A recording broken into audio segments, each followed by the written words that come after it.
Shalom keluarga damai, kita berjumpa kembali di dalam Sapaan Damai Sejahtera 15 Maret 2023 yang juga merupakan hari ke-19 dari masa perenungan Prapaskah kita.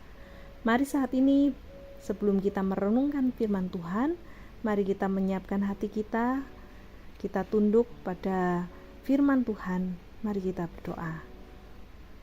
Tuhan Allah Bapa kami, terima kasih jikalau pada hari ini sekali lagi kami dapat merenungkan firman-Mu. Biarlah firman-Mu yang boleh terus dari ke hari semakin menumbuhkan iman kami Tuhan, iman percaya kami kepada Tuhan, dan yang juga semakin hari membuat kami semakin memahami apa yang Tuhan ingin untuk kami lakukan di dalam kehidupan kami. Di dalam nama Tuhan Yesus kami berdoa. Amin. Bacaan kita pada hari ini diambil dari Yohanes 7 ayat 14 hingga 31. Namun saya akan membacakan ayat yang ke-14 hingga 24 saja.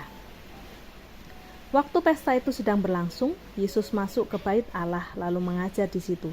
Maka heranlah orang-orang Yahudi dan berkata, "Bagaimanakah orang ini mempunyai pengetahuan demikian tanpa belajar?" Jawab Yesus kepada mereka, "Ajaranku tidak berasal dari diriku sendiri, tetapi dari Dia yang telah mengutus aku. Barang siapa mau melakukan kehendaknya, ia akan tahu entah ajaranku ini berasal dari Allah, entah aku berkata-kata dari diriku sendiri. Barang siapa berkata-kata dari dirinya sendiri, ia mencari hormat bagi dirinya sendiri. Tetapi barang siapa mencari hormat bagi Dia yang mengutusnya, ia benar dan tidak ada ketidakbenaran padanya. Bukankah Musa yang telah memberikan hukum Taurat kepadamu? Namun tidak seorang pun di antara kamu yang melakukan hukum Taurat itu. Mengapa kamu berusaha membunuh aku?" Orang banyak itu menjawab, "Engkau kerasukan setan, siapa yang berusaha membunuh engkau?" Jawab Yesus kepada mereka, "Hanya satu perbuatan yang kulakukan dan kamu semua telah heran. Jadi, Musa menetapkan supaya kamu bersunat. Sebenarnya sunat itu tidak berasal dari Musa, tetapi dari nenek moyang kita, dan kamu menyunat orang pada hari Sabat. Jikalau seorang menerima sunat pada hari Sabat supaya jangan melanggar hukum Musa, mengapa kamu marah kepadaku karena aku menyembuhkan seluruh tubuh seorang manusia pada hari Sabat? Janganlah menghakimi menurut apa yang nampak, tetapi hakimilah dengan adil." Demikianlah bacaan firman kita pada hari ini. Keluarga damai yang terkasih dalam Tuhan, suatu kali ada seorang yang berkata, "Saya paling benci dengan orang yang tidak konsisten." Namun, tidak sampai sejam setelah mengatakan itu, dia mengingat-ingat beberapa hal, bahwa dia sudah jarang lari pagi, padahal dia sudah berkomitmen untuk lari pagi 2 kali seminggu. Dia juga jarang berpuasa, padahal dia sudah berkomitmen akan lebih sering berpuasa, khususnya di dalam momen 40 hari Prapaskah ini.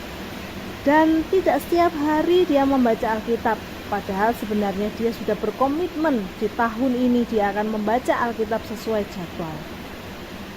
Keluarga damai, hanya karena dibohongi sesekali, ada yang berkata, "Aku paling benci dengan orang yang berbohong."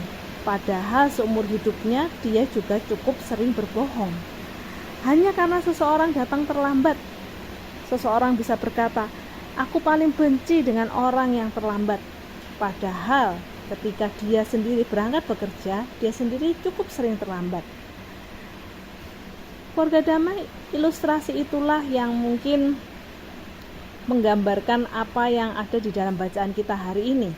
Ketika Yesus bersitegang dengan orang-orang Yahudi tentang hukum Taurat. Orang-orang Yahudi itu berang karena mendapati Yesus menyembuhkan orang pada hari Sabat. Di mata mereka yang Yesus lakukan itu melanggar hukum Taurat.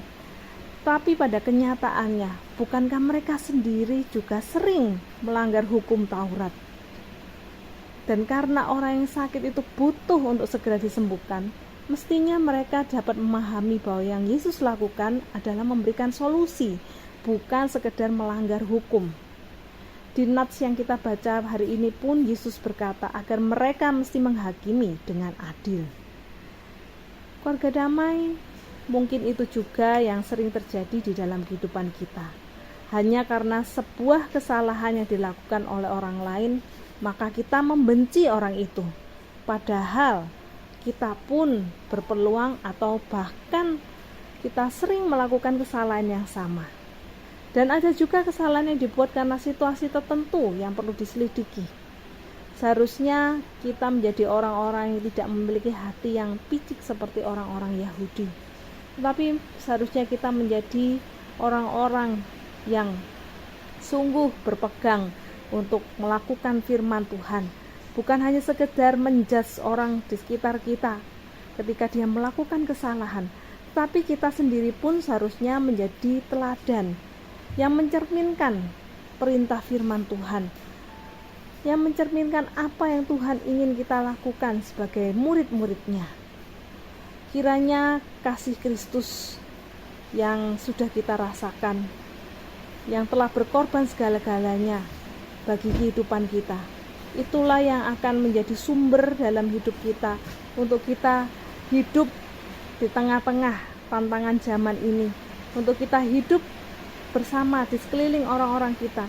Tidak hanya kita memandang atau mengingat-ingat kesalahan yang dilakukan oleh orang-orang di sekitar kita, tetapi kita menjadi orang-orang yang sungguh mengasihi orang lain, dan kasih itu hanya bersumber dari Tuhan saja. Kiranya kita dimampukan menjadi pengikut Tuhan yang semakin hari semakin serupa dengan Dia. Amin. Tuhan Allah Bapa kami bersyukur untuk firman-Mu yang boleh kami renungkan pada hari ini, yang boleh kembali mengingatkan kami Tuhan bahwa kami seharusnya menjadi murid-murid Tuhan yang hidup bukan berfokus untuk mencari-cari kesalahan orang lain atau untuk mengingat-ingat kesalahan-kesalahan kecil orang yang ada di sekitar kami.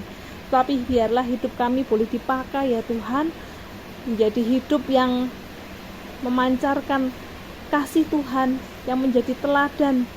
Kami melakukan ajaran-ajaran dan perintah Tuhan seperti yang Tuhan ingin untuk kami lakukan sebagai murid Tuhan, bahwa kami menjadi orang-orang hidup dengan bersumber dari kasih, bukan hanya bersumber dari pandangan atau penghakiman dari pemikiran diri kami sendiri, tapi biarlah hidup kami sungguh boleh Tuhan pakai untuk memuliakan nama-Mu. Inilah yang menjadi kerinduan kami ya Tuhan, di dalam nama Tuhan Yesus kami berdoa. Amin.